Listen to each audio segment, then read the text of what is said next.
Subscribe now and press the bell icon. Never miss an update. Subscribe now and press the bell icon. Never miss an update. News track में आप तमाम लोगों का स्वागत है और इस्तकबाल है। मैं उम्मीद करता हूं कि आप तमाम लोग बाखैरियत और आफियत से होंगे। इस बुलेटिन की शुरुआत करते हैं एक दुख भरी खबर से। हमारे बहुत ही अजीज़ दोस्त जनाब जावेद अहमद सराफ का जेवर गैलरी के मालिक और आयल बाइक के मालिक हैं।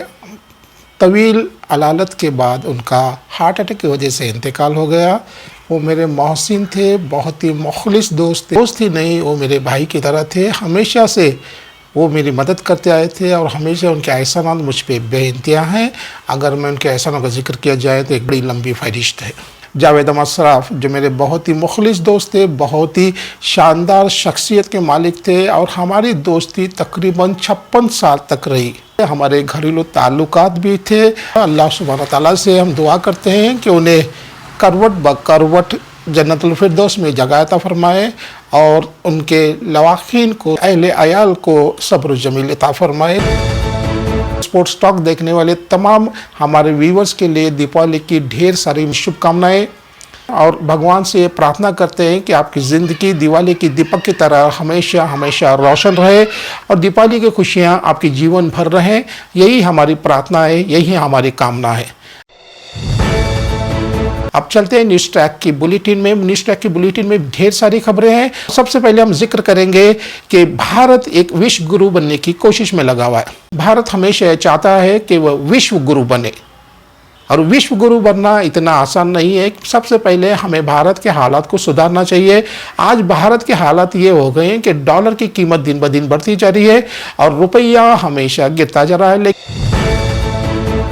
एक देश की प्रधानमंत्री ने सुना है इस्तीफा दे दिया है, लेकिन जैसे ही उनके इस्तीफे की खबर सामने आई वैसे ही अपने देश में भूचाल आ गया। अब क्यों भूचाल आ गया वो भी आपको बताएंगे। अब जरा सोचिए कि अगर कोई प्रधानमंत्री ये वादा करता है कि हम अपने देश की आर्थिक स्थिति और ज्यादा मजबूत करेंगे, वो अपने वादे पर खरा नहीं उतरते हैं, तो क्या उन्हें इस्तीफा दे देना चाहिए?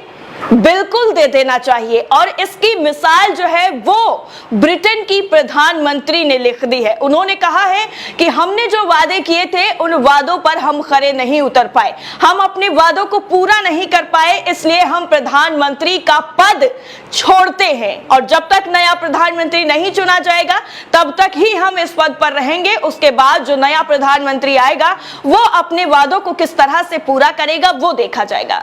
अब सोचिए कि एक प्रधानमंत्री ये भी हैं जो ब्रिटेन की प्रधानमंत्री हैं, जिन्होंने साफ तौर पर इस वजह से इस्तीफा दे दिया क्योंकि उन्होंने अपने वादे पूरे नहीं किए। और इसी बात को लेकर के अपने देश में यानी हमारे देश के पीएम नरेंद्र मोदी को लोगों ने याद दिलाना शुरू कर दिया कि मोदी जी आपने भी तो बहुत सारे वादे किए हैं, आपने भी तो उनमें से मैक्सिमम वादे जो है वो पूरे नहीं किए हैं। सारे के सारे नहीं कह सकते हैं लेकिन मैक्सिमम वादे आपने पूरे नहीं किए। तो क्या आप भी इस्तीफा देने की सोच रहे हैं? क्या आपको भी इस्तीफा दे देना चाहिए? या फिर गोदी मीडिया का वही प्रोपेगेंडा, अगर इस्तीफा दे भी देते हैं तो सीधा सीधा उनको विश्व गुरु बना दिया जाता है। और हमारे देश की वित्त मंत्री वो तो साफ तौर पर ऐसे ऐसे बयान देती हैं कि सामने वाले को सुनकर समझने की बजाय हंसी जरूर आ जाएगी। वो कहती हैं कि रुपया कमजोर नहीं हो रहा है, रुपया नहीं गिर रहा है, बल्कि डॉलर। लेकिन हमारे रिस्पेक्टेड फाइनेंस मिनिस्टर का एक कहना है कि रुपया गिर नहीं रहा, डॉलर मजबूत हो रहा है। ये एक बहुत ही अच्छा सा बयान है, लेकिन सोशल मीडिया इस बयान को लेकर बहुत से कमेंट्स भी कर रहे हैं और उनकी हिम्मत अफजाई भी कर रहे हैं और उनकी तारीफ भी कर रहे हैं। हमारे फाइनेंस मिनिस्टर के स्टेटमेंट को ट्रोल किया जा रहा है और तरह तरह के कमेंट्स लिखे जा रहे हैं। अगर भारत को विश्व गुरु बनना है तो हमारे अवाम को तमाम सहूलतें फराहम करे, वो तमाम सुविधा दे जिसके वो हकदार अदा करते हैं, टैक्सेस अदा करते हैं। लेकिन इसके बावजूद भी हमारी जनता को, हमारी अवाम को, हमारी हुकूमत वो सहूलतें, वो सुविधाएं नहीं दे रही हैं, जिसकी वजह से हिंदुस्तान, भारत की तमाम जनता इस वक्त बेइंतहा परेशान है। आज भारत भूखमरी में 107वें नंबर पे पहुंच गया है। ये एक बहुत ही शर्मनाक बात है। हमें चाहिए कि हम तमाम अवाम को उनका हक ज़रूर दें, ना कि उन्हें हर जुमलेबाजी करके उन्हें बेवकूफ़ बनाए जाए। अगर हमें चाहिए कि हम विश्व गुरु बनने का ख्वाब देख रहे हैं, एक ऐसे देश का ख्वाब देख रहे हैं जहाँ पे सबको सुख मिले, सबको तमाम सुविधाएं मिले, सबको रोटी, घर और मकान मिले, लेकिन यहाँ पे ऐसा होना नामुमकिन है क्योंकि हमने कई सालों से देखा है कि लोगों के पास ना एम्प्लॉयमेंट है, ना जॉब्स है, ना उन्हें खाने के लिए खाना है। इसी वजह से भुखमरी में हमारा भारत का नंबर 107 का हो गया है। हाल ही में गुजरात में ऐसे स्कूल का इफ्तिताह किया गया जो एक टेंट एक खीमे में बनाया गया था और इसकी शूटिंग खत्म होने के बाद उस टेंट को वहां से निकाला गया।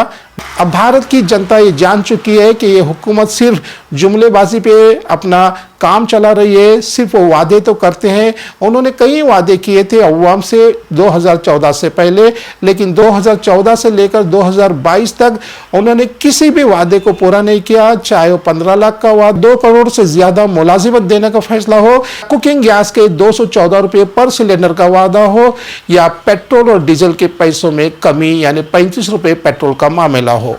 2014 के बाद हुकूमत ने जितने भी वादे किए वो अपने वादे पे कायम नहीं रहे और लोग इस वक्त, जनता इस वक्त बेइंतहा परेशान है।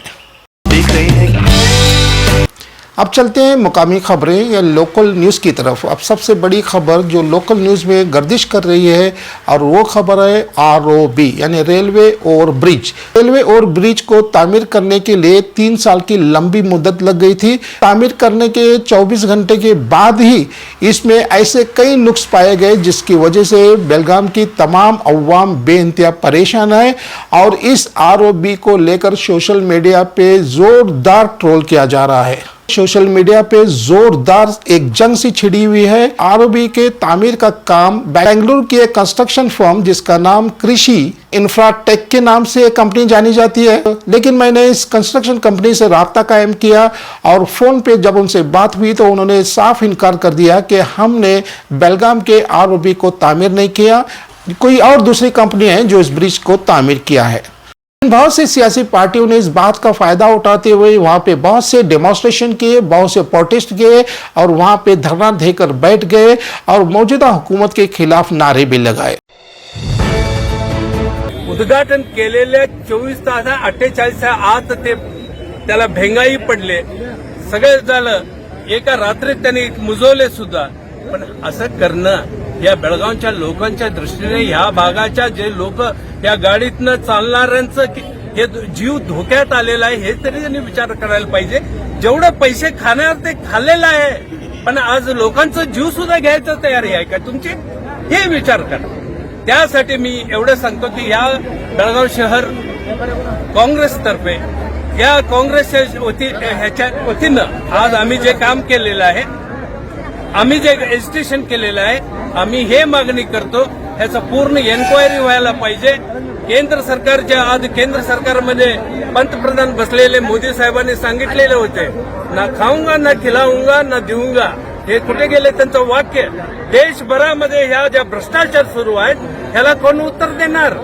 हे जर उत्तर द्यायचं असेल तर त्यांनी द्यायचं असेल तर बेळगाव शहरापासून त्यांनी सुरुवात करावी आणि बेळगाव शहरामधलं जे काही भानगड झालेलं आहे, बरेच लोकांचं काय काय आज जे लोकप्रतिनिधी जे काय करायला लागलेत त्याचा सगळा विचार करून तुम्ही आम्हाला न्याय द्या, या बेळगाव शहराच्या लोकांना न्याय द्या, शेतकऱ्यांना न्याय द्या, SC ST लोकांना न्याय द्या आणि या सर्वात जास्त या बेळगाव शहराच्या जे लोक वस्ती या भागातून इथून जे बाहेर जातात गोवा, खानापूर या भागाला, त्या लोकांचा सुद्धा विचार करायला पाहिजे।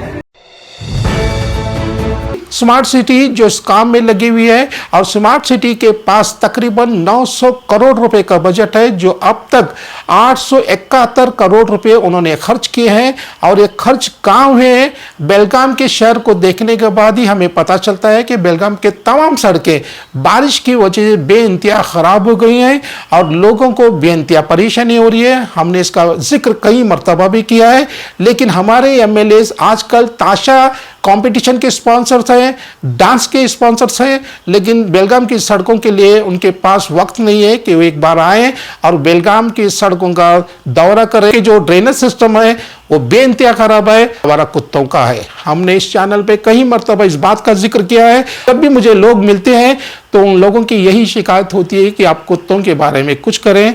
इन तमाम शिकायतों के बाद भी हुकूमत पे कोई असर नहीं हो रहा। कई अहदेदारों से मैं मुलाकात भी कर चुका हूं, लेकिन सिवाय वादों के वहां पे कुछ नहीं होता। हालांकि हम तमाम अवाम के पास सिर्फ एक ही चीज रह गई है, वो है संयम और सब्र। हम सब्र के सिवा कुछ भी नहीं कर सकते। बेलगाम के कैंटोनमेंट एरिया और कैंप एरिया में बिजली न होने के बराबर है और ये एरिया अंधेरे में डूब गया है, क्योंकि कैंटोनमेंट बोर्ड ने हिस्कॉम को 400 करोड़ रुपए की बिजली की अदायगी नहीं की, जिसकी वजह से हिस्कॉम को यहाँ पे बिजली कट करनी पड़ी। कैंटोनमेंट और कैंप के कई इलाकों में इस वक्त बिजली नहीं है। दिवाली के शुभ अवसर पे आप खुशियां तो मनाते हैं, लेकिन जो लोग अपने घरों से दूर कहीं काम करते हैं, कहीं मुलाजिमत करते हैं, कहीं जॉब करते हैं, कि हर दिवाली अपने घर वालों के साथ मनाएं, अपने रिश्तेदारों के साथ मनाएं, अपने वालिदैन के साथ मनाएं, अपने बहन भाइयों के साथ मनाएं। लेकिन इसका फ़ायदा हमेशा ट्रांसपोर्ट कंपनियां उठाते हैं। इस वक्त बैंगलोर से बेलगाम के लिए कभी 800 रुपये लिया करते थे, लेकिन इस त्यौहार के मौके पर, इस दिवाली के मौके पर इस 800 की कीमत बढ़कर 2000 रुपये हो गई है और एसी स्लीपर्स बैंगलोर से बेलगाम के लिए 3000 रुपये हो गई है। ऐसे कोई ऑर्गेनाइजेशन, ऐसी कोई संस्था और ऐसा कोई गवर्नमेंट का रूल नहीं है इन बढ़ती हुई कीमत को काबू में करे। न्यूज ट्रैक में खबरों का सिलसिला जारी है और मैं उम्मीद करता हूं कि आपको न्यूज ट्रैक पसंद आ रहा होगा। फिर से एक बार मैं आपसे गुजारिश करता हूं कि आप इस चैनल को शेयर करें, लाइक करें और सब्सक्राइब करें। तब तक के लिए खुदा हाफिज।